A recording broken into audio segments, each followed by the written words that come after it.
মতো হস্তমৈথুন করা যাবে কি না। স্ত্রী হস্তমৈথুন করতে কেন বলবেন? যদি কোনো স্ত্রী হস্তমৈথুন করতে বলেন তাহলে এটা অসুস্থতা, এটি জায়েজ নয়।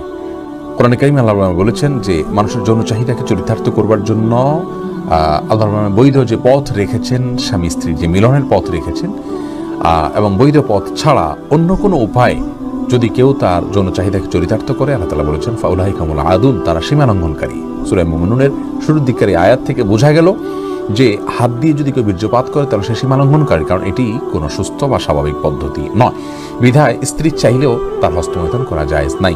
হ্যাঁ, যদি কেউ এমন কোনো জায়গায়, এমন কোনো কঠিন সিচুয়েশনের মধ্যে পড়ে গেছেন, যে এমন পরিবেশে আছেন যে এখানে তিনি তার যৌন চাহিদা যদি তিনি কোনোভাবে অবদমন না করেন তাহলে জিনায় লিপ্ত হয়ে যাবেন, তাহলে সেক্ষেত্রে কোনো ফকিগণ ওই ব্যক্তির জন্য ওই সময়ে হস্তমৈথুনকে জায়েজ বলেছেন। আর স্ত্রীর হাত ব্যবহার করে হস্তমৈথুনকে অনেক উলামা ইকরাম জায়েজ বলেছেন যদি মাসিকের কারণে বা অন্য কারণে স্ত্রীর সহবাস না করতে পারে এবং না করতে পারার কারণে গুনাহে লিপ্ত হয়ে যাওয়ার আশঙ্কা থাকে সেই ক্ষেত্রে। বাকি স্ত্রীর নির্দেশে স্বামী নিজে হস্তমৈথুন করা কোনো অবস্থাতে জায়েজ নয়।